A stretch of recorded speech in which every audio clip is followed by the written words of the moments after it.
Welcome to FluteChats.com, a flute podcast with host Viviana Guzman. My name is Viviana Guzman. I'm here at the National Flute Association Convention, and it is my honor to have this afternoon as my guest, the one and only Paula Robison. Oh, you're a doll. See that? You don't understand. I was telling him you were my idol and always have been. I've always just honored and cherished your beauty and grace and everything you've done for the flute. Right back at you, honey. Same of you.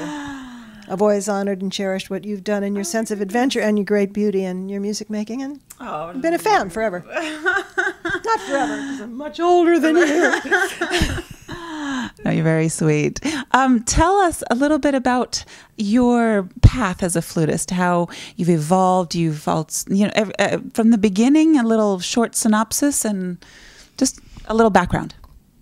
Well, I think I was meant to play the flute. Probably you feel the same way. The minute I picked it up, I felt it was my voice. And I was 11 years old, and I was in Southern California, and there was great music in the school, so I was in the band, and then I was in the orchestra, and then I wanted to play in an orchestra, and then I just suddenly thought maybe just give the idea of solo playing a try, and it was a couple of people like Jean-Pierre Rampal was then just starting to come and play concerts in the United States, and I just thought it was amazing the way he sounded, and I studied with Marcel Moïse, and the great French tradition that he represented was a big inspiration to me, and I don't know, I just guess I had a sense of adventure as a young person, and I chose the road less traveled, and there are a lot of rocks and bumps and floods and fires, but it's been interesting. Yeah. It's a great instrument, isn't it? It's just...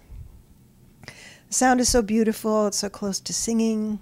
I've always loved to dance, so it's been always an accompaniment to dancers. Yes. And so I guess it's been part of me all along. Yeah. That's interesting. I share that love of dance. I actually, my number one passion is dance. Isn't that weird?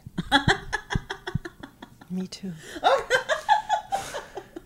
Really? I like to dance around our kitchen.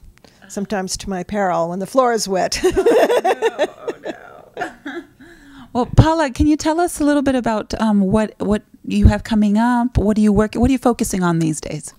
Well, I'm enjoying the amount of teaching I'm doing. I have some marvelous students, and the passion I've always had for teaching is kind of coming back in a big way now that I'm older, and I see that it's my how can I say, my joy to be able to pass on everything that my teachers have told me.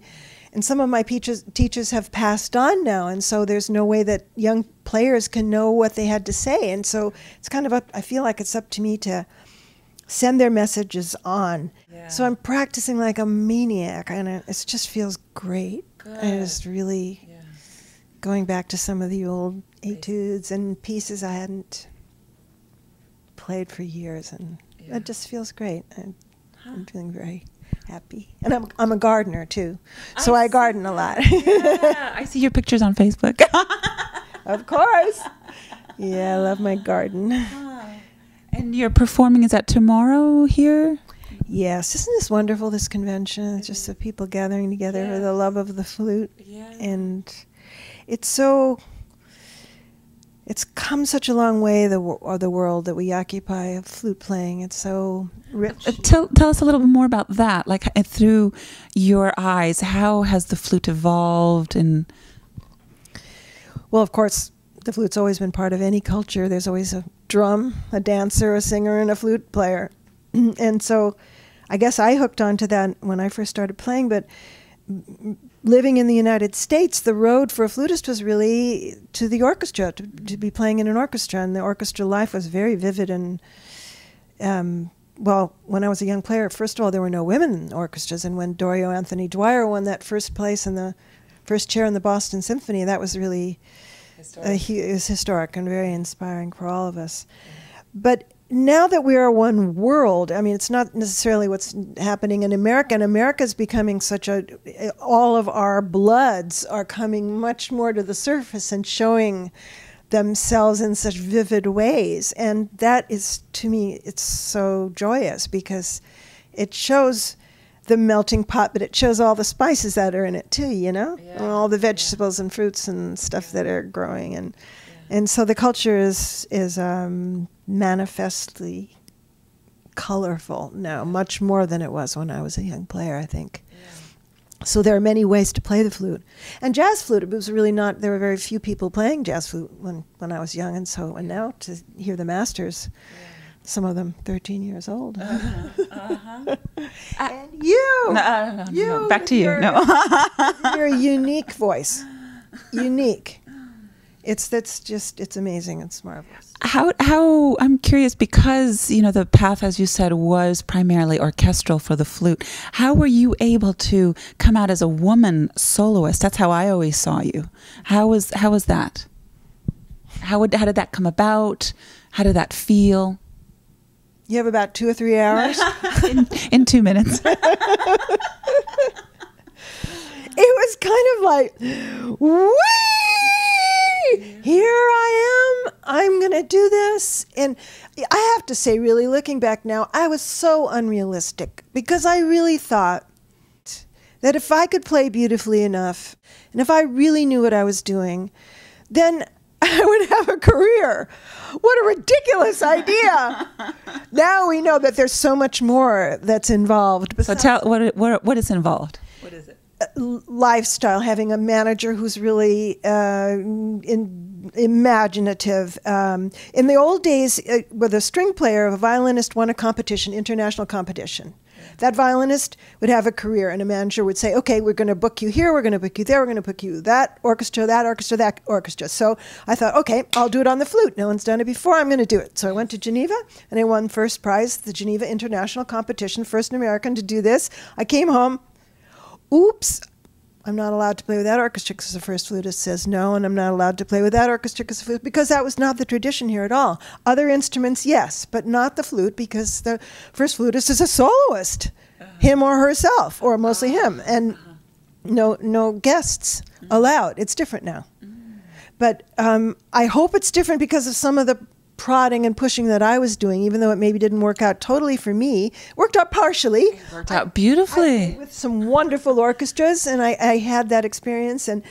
But now it makes me so happy to see that there are more opportunities for young players now than there were for me. I hope. And thanks to you, because you paved our way. You helped pave the road, I mean, I certainly feel it that way. I hope so. The road less traveled. That's it. I've always thought that, and it's an adventure. It's such a great art. Music is such a great art, and that's what has sustained me all this time. Because we are, as players, I believe, we are hooking onto a continuum, something that's been going on for thousands of years. I hope that I can carry those on and watch others carry their own traditions on, and then that we all mix. Yeah. This is the glory of it, I think. Beautiful, beautiful. Wow. Is there anything that you have advice for young flutists out there? Anything, words of wisdom that you might be able to share, other than all that you already have shared? Well, there's something that I don't know, I feel strongly about, and I keep saying it in different ways, that we must not forget that art and the arts are not a luxury just for a chosen few. The arts are for everyone, and to appreciate art, to have beauty in your life, is to be fully human, and is the glory of God. The glory of God is a human being fully alive. And so without art and without beauty in our lives, we're only partly alive. We're just shutting ourselves off from a true vision of eternity and the divine.